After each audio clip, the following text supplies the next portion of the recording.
नमस्कार, India news Haryana देख रहे हैं आप। मैं आपके साथ तरन्नुम जहां शेख। बुलेटिन की शुरुआत फटाफट अंदाज में।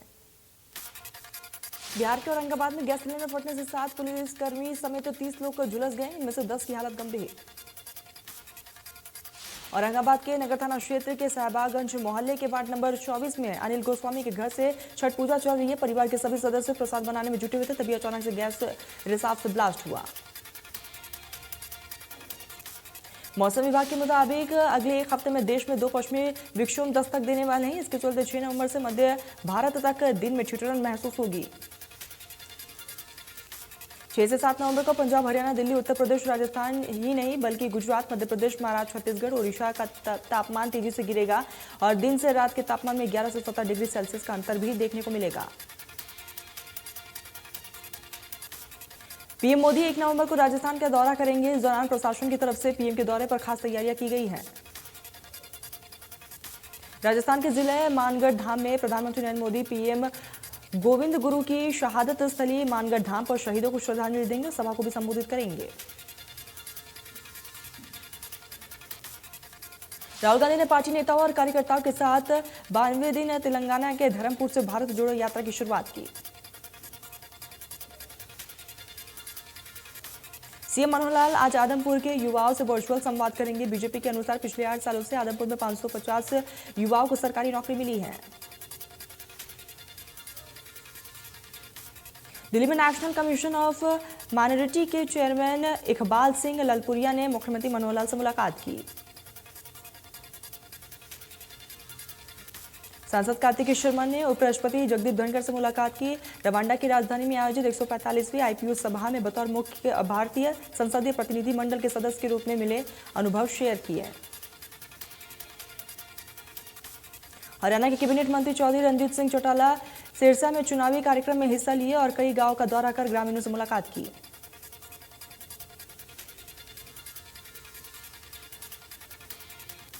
फरीदाबाद के एनआईटी में नवनिर्मित बस स्टैंड का सीएम मनोहर लाल ने उद्घाटन किया है। पीपीपी मोड के तहत 125 करोड़ रुपए की लागत से ये बस स्टैंड तैयार की गई है। ये बस स्टैंड करीब 4 एकड़ में बनी है। फरीदाबाद एनआईटी बस अड्डे के अंदर सुविधाओं में यात्रियों के बैठने के वातानुकूलित गैलरी बनाई गई है। इसमें यात्रियों की सुविधा के लिए शौचालय, पीने का पानी, आरओ का ठंडा पानी, सामान रखने के लिए क्लॉक रूम और इसी के साथ जलपान की व्यवस्था भी होगी।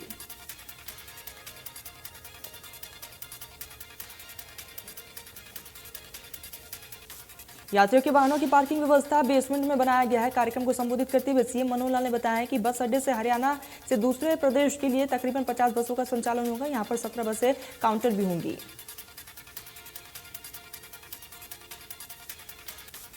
सीएम मनोहर लाल ने कहा है कि अब टिकट के लिए धक्का खाने की जरूरत नहीं है। बस स्टैंड पर ई टिकट सेवा शुरू होगी। स्कूल कॉलेज में छात्रा को अलग से बस मिलेंगी। मुख्यमंत्री मनोहर लाल ने कहा है कि सरकार सभी क्षेत्रों में बस पहुंचा रही है। अब प्रदेश में बसों की कोई भी कमी नहीं होगी।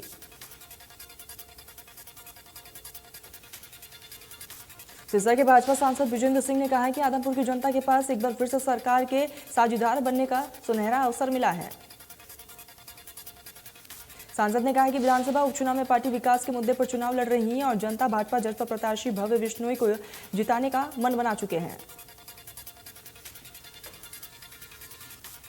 झज्जर में बीजेपी प्रदेश अध्यक्ष ओपी धनखड़ ने कांग्रेस अध्यक्ष के बयान पर पलटवार करते हुए कहा है कि अपनी चालान और निर्णय लेना खड़गे के लिए चुनौती होगी।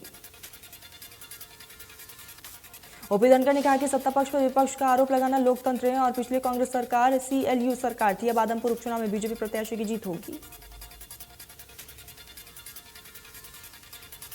हरियाणा के पूर्व मुख्यमंत्री भूपेंद्र सिंह हुड्डा ने आदमपुर उपचुनाव को देखते हुए कहा है कि बालसमंद से इनेलो नेता पार्टी छोड़कर कांग्रेस में शामिल हुए, जिससे पार्टी को मजबूती मिली है। भूपेंद्र सिंह हुड्डा ने कहा है कि कांग्रेस उम्मीदवार को अच्छा समर्थन मिल रहा है। उपचुनाव में कांग्रेस प्रत्याशी सबसे मजबूत है। आदमपुर में कांग्रेस उम्मीदवार जयप्रकाश की जीत निश्चित है।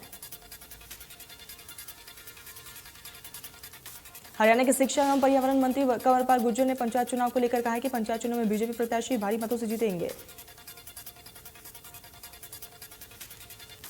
हरियाणा में सफाई कर्मचारियों की 19 अक्टूबर से चल रही हड़ताल को लेकर उन्होंने कहा है कि सरकार बातचीत कर रही है, यूनियन को भी बातचीत के लिए आगे आना चाहिए।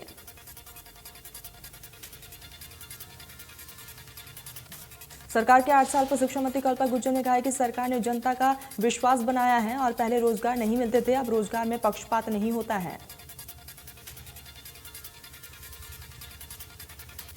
आदमपुर उपचुनाव को लेकर उन्होंने कहा है कि वे भजनलाल परिवार का अच्छा प्रभाव है। वर्तमान हरियाणा सरकार ने भी वहां पर 600 करोड़ रुपए के विकास कार्य करवाए। इसी के चलते प्रभावित होकर कुलदीप बिश्नोई बीजेपी में शामिल हुए और भारी बहुमत से भी विजय होंगे।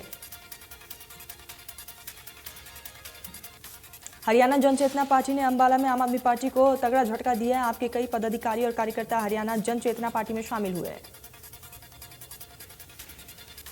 पूर्व केंद्रीय मंत्री विनोद शर्मा ने सभी को पटका पहनाकर पार्टी में शामिल किया है। वहीं आपको छोड़कर एचजेपी में शामिल होने वालों ने बताया है कि पूर्व केंद्रीय मंत्री विनोद शर्मा से प्रभावित रहे। आपसे कार्यकर्ता का दम घुट रहा है। इस दौरान हरियाणा जन चेतना पार्टी ने जिला परिषद के 5 उम्मीदवारों के नामों की घोषणा की है। वार्ड 6 में हरिंदर कौर, वार्ड 7 में कमलकांत और वार्ड 9 में सुखचैन सिंह, वार्ड 10 से नीलम शर्मा और वार्ड 12 से प्यारा सिंह को मैदान में उतारा है। इनेलो पार्टी ने सभी पदों और पार्टी से इस्तीफा देकर पूर्व जिला परिषद नरेंद्र राज गागड़वास और उनके पिता राजू सिंह ने कांग्रेस का दामन थामा। पूर्व मंत्री भूपेंद्र सिंह हुड्डा राज्यसभा सांसद दीपेंद्र के नेतृत्व में हिसार में कांग्रेस ज्वाइन की है।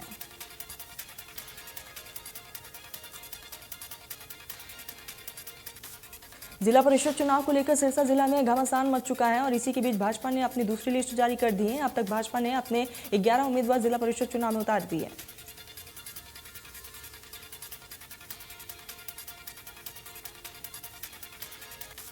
प्रदेश में होने वाले पंचायत चुनाव के दूसरे चरण में शामिल करनाल जिले की 8 पंचायती समितियों के लिए अब तक 1033 नामांकन भरे जा चुके हैं।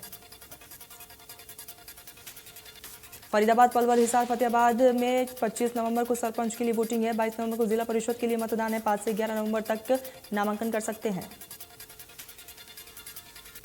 12 नवंबर को स्कूटनी होगी और सुबह 7 से शाम 6 बजे तक वोटिंग होगी। 4 जिलों में तीसरे चरण का मतदान होगा।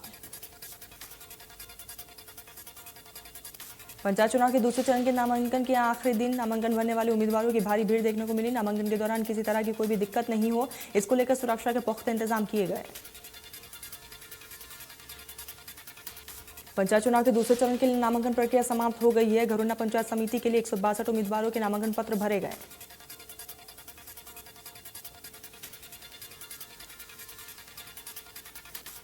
उनतीस अक्टूबर को नामांकन पत्रों की स्क्रूटनी होगी और 31 अक्टूबर को नाम वापस ले सकेंगे। उसके बाद चुनाव चिन्ह दिए जाएंगे।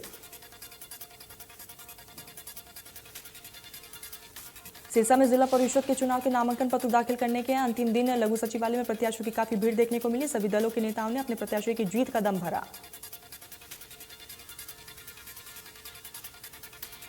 पंचायत चुनाव को लेकर प्रत्याशियों के प्रचार का दौर तेज होता जा रहा है। शुक्रवार को आम आदमी पार्टी नेता आक्रोश तंवर ने परिषद प्रत्याशियों के समर्थन में रोड शो किया है। जनता से वोट की अपील की। अशोक तंवर ने कहा कि पंचायत चुनाव में बहुत सारी समस्याएं आम आदमी पार्टी दिल्ली के मुख्यमंत्री अरविंद केजरीवाल की नीतियों पर चलते हुए हरियाणा में भी बड़ा राजनीतिक बदलाव करेगी।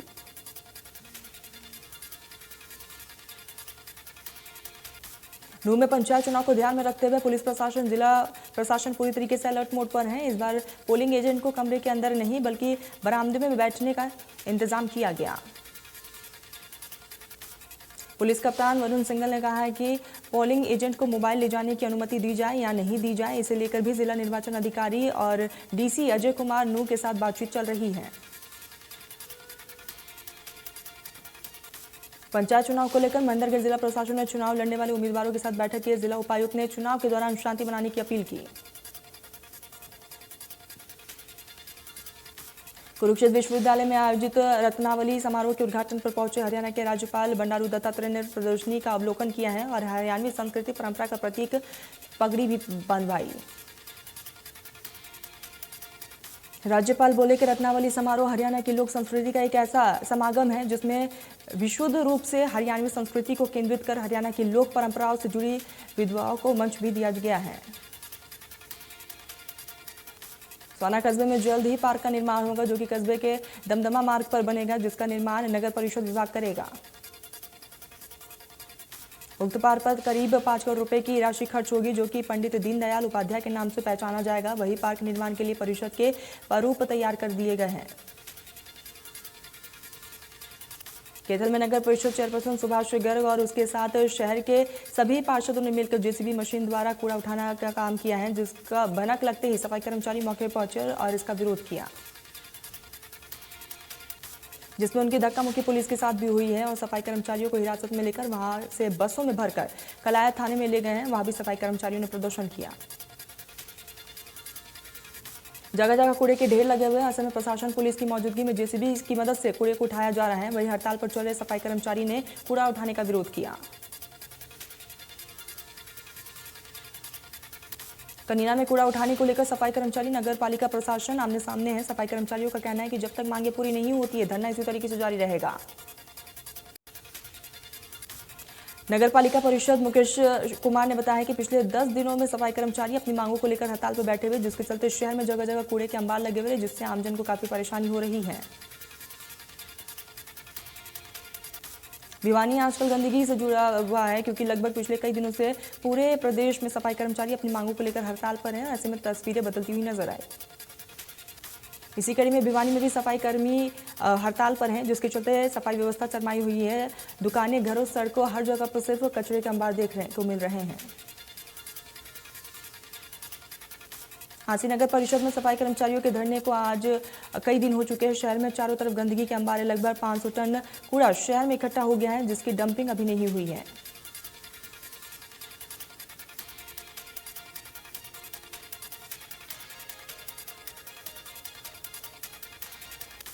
सफाई कर्मियों का कहना है कि उनका धरना अभी भी जारी है। सरकार को 29 तारीख का वक्त दिया गया। यदि मांगे पूरी नहीं होती है तो आंदोलन जारी रहेगा। हरियाणा में सफाई कर्मचारियों की हड़ताल 10वें दिन भी जारी रही। प्रदेश में 19 अक्टूबर से अपनी कई मांगों को लेकर सफाई कर्मचारी हड़ताल पर।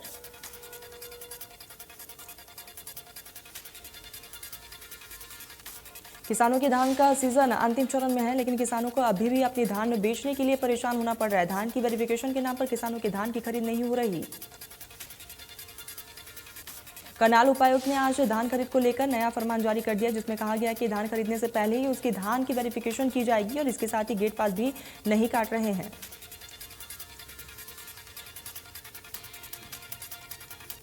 किसान गेहूं की बुआई के लिए खेत को जल्द से जल्द तैयार करने की मंशा से धान के अवशेषों को आग के हवाले करें। इसी दौरान अब तक 300 से भी ज्यादा जगहों पर आग लगाई जा चुकी है। वहीं 282 किसानों से 7 लाख से भी ज्यादा का जुर्माना वसूला गया। सरकार की तरफ से फानों में आग नहीं लगाने वाले किसानों को प्रोत्साहन के तौर पर 1000 रुपये दिए जा रहे हैं। तो वहीं पराली प्रबंध को लेकर भी किसानों को जागरूक किया जा रहा है। टोहाना में पराली जलाने के मामले में लगातार बढ़ोतरी हो रही है। अब तक 117 जगह पर पराली जलाने के मामले सामने। पराली जलाने वाले किसानों पर भी जुर्माना लगाया गया। वही एसडीओ ने स्वयं पराली में लगी आग को बुझाने का प्रयास शुरू कर दिया, जिसका वीडियो सोशल मीडिया पर वायरल हुआ है। इस दौरान आग की सूचना दमकल विभाग को दी गई और दमकल की टीम मौके पर पहुंची।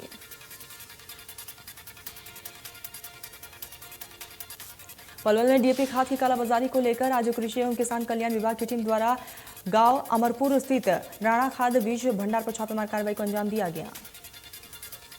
कृषि अधिकारी ने राणा खाद बीज भंडार से 250 बैग डीएपी खाद के जब्त कर लिए हैं और दुकान का लाइसेंस भी रद्द किया गया। फतेहाबाद के भट्टा इलाके में लगातार बढ़ रहे हेरोइन के नशे के विरोध में ग्रामीणों ने एसपी और सीटीएम को मांग पत्र सौंपा है। एसपी ने उचित कार्रवाई का आश्वासन दिया।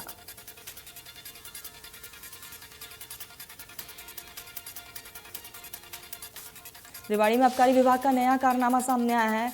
पकड़ी गई शराब नष्ट के लिए नियमों की अनदेखी की गई है और शराब नष्ट करने के लिए ठेकेदार का गोदाम चुना गया। वही जब मीडिया ने आबकारी विभाग की अधिकारी प्रियंका यादव से मामले के सवाल करना चाहा तो उन्होंने चुप्पी साध लिए, बिना कोई जवाब दिए वहां से निकल गई।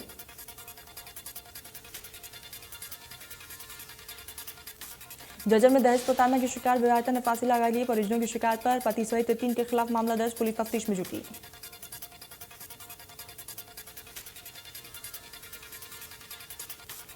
हिसार के बरवाला बाईपास पर स्कूटी सवार को बचाने में चूना से भरा हुआ एक ट्रक पलट गया है। स्कूटी सवार की दबने से मौत हो गई। मृतक की पहचान नहीं हो पाई है। पुलिस जांच पड़ताल में जुटी।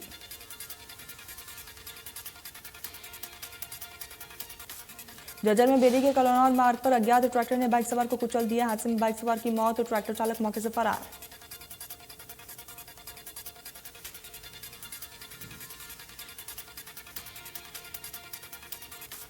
गुरुग्राम में संदिग्ध परिस्थितियों में युवक का शव मिला है। उलावास गांव में पेड़ से लटका हुआ शव मिला। शव की पहचान 25 वर्षीय सलमान के रूप में हुई है। पुलिस जांच पड़ताल कर रही है।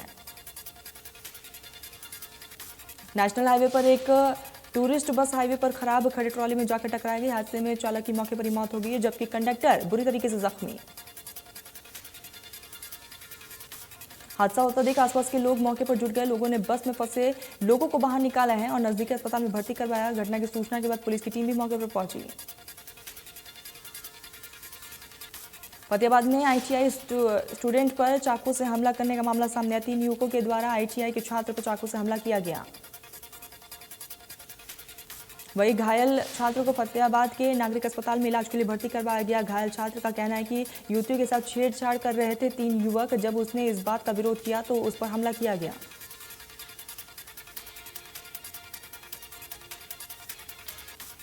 पलवल के करमन गांव में आपसी से रंजिश के चलते दर्जनभर बदमाशों ने एक युवक के घर पर हथियारों से हमला कर दिया। पूरी घटना का वीडियो सोशल मीडिया पर वायरल। पुलिस ने इस पूरे मामले में मुकदमा दर्ज कर लिया है और आगे की जांच पड़ताल जारी है। पुलिस का कहना है कि बदमाशों के ठिकानों पर दबिश दी जा रही है। जल्द ही सभी बदमाशों को गिरफ्तार किया जाएगा। चरखी दादी के गांव झोझू कला और बोंद कला में पुलिस जनसंपर्क सम्मेलन का आयोजन किया गया, जिसमें एडीजीपी ममता सिंह ने शिरकत की। एडीजीपी ममता सिंह ने कहा है कि सम्मेलन का मुख्य उद्देश्य आमजन और पुलिस के बीच भय को समाप्त करना है। पुलिस और आमजन के बीच अच्छे संबंध होंगे और तभी अपराधियों पर रोकथाम की जा सकती है। करनाल विजिलेंस टीम की एक और बड़ी कामयाबी मिली है। डीटीटीओ अंबाला रमित यादव के साथ एमवीओ करनाल निरीक्षक जसमेर को टीम ने रिश्वत लेते हुए गिरफ्तार किया। कोसली में डॉक्टर की लापरवाही का एक बार फिर से नवजात की मौत की वजह बनी है। मुंह में पानी जाने की वजह से रेफर किया गया। एम्बुलेंस चालक ने ऑक्सीजन चढ़ा दिया। ऑक्सीजन चढ़ते ही बच्चे का रंग काला पड़ गया है और फूल गया। परिवार के लोगों ने डॉक्टर और स्टाफ पर लापरवाही का आरोप लगाया। समय रहते नवजात को रेफर नहीं किया गया। सिरसा पुलिस ने नशा तस्करों की अर्जित की गई काली कमाई और पंचायती जमीन पर किए गए अवैध कब्जों पर पीला पंजा चलाया। जिला पुलिस प्रशासन ने स्थानीय प्रशासन के सहयोग से गांव गंगा निवासी नशा तस्कर नीलम सिंह के अवैध कब्जे पर बुलडोजर चलाया। मार्शल आर्ट्स की नेशनल चैंपियनशिप प्रतियोगिता में पानीपत की बेटी शिवानी मलिक ने इतिहास बनाते हुए कांस्य पदक अपने नाम किया, जिसके बाद क्षेत्रवासियों ने डीजे के साथ स्वागत किया। रोड शो काफिले में senior deputy mayor Dushyant Bhatt और वार्ड परिषद रविंद्र भट्टिया के विजेता खिलाड़ियों को आशीर्वाद दिए हैं और शुभकामनाएं भी दी। मुंबई के कुर्ला इलाके में गोदाम में भीषण आग लगी, जिस पर काबू पाने के लिए दमकल की 8 टीमें मौके पर पहुंची। कड़ी मशक्कत के बाद आग पर काबू पाया गया। वहीं आग लगने से किसी नुकसान की खबर नहीं है, न ही आग लगने के कारणों का पता चल पाया। दिल्ली एनसीआर की आबोहवा लगातार जहरीली होती जा रही है। एक्यूआई लेवल 440 के पार। नोएडा सेक्टर की भी आबोहवा जहरीली होती जा रही है। 300 के पार दर्ज किया गया। आबोहवा 51 एयर क्वालिटी इंडेक्स गुरुग्राम का दर्ज किया गया। रूस के राष्ट्रपति व्लादिमीर पुतिन ने पीएम मोदी की जमकर तारीफ की। उन्होंने कहा है कि मोदी एक बड़े देशभक्त है। भारत की एक स्वतंत्र विदेश नीति रही है और रूस के हमेशा से खास संबंध रहे हैं। व्लादिमीर पुतिन ने कहा कि पीएम मोदी मुश्किलों से निपटने में सक्षम है। भारत में शानदार आर्थिक विकास की तरफ तारीफ करते हुए कहा कि पीएम मोदी की विदेशी नीति स्वतंत्र है। अक्षय कुमार के राम सेतु 25 अक्टूबर को सिनेमाघरों में रिलीज है। पहले दिन ही 15 करोड़ से ज्यादा की ओपनिंग लेने के बाद राम सेतु कमाई के मामले में डाउन जा रही है। फिल्म ने चौथे दिन बिजनेस में 25% की गिरावट आई।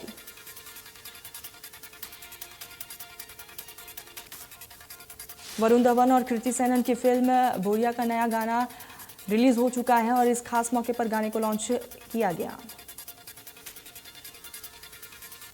वरुण धवन स्टारर ने बोरिया 25 नवंबर 2022 को सिनेमाघरों में रिलीज होगी और इस कॉमेडी हॉरर फिल्म को अमर कौशिक ने डायरेक्ट किया है।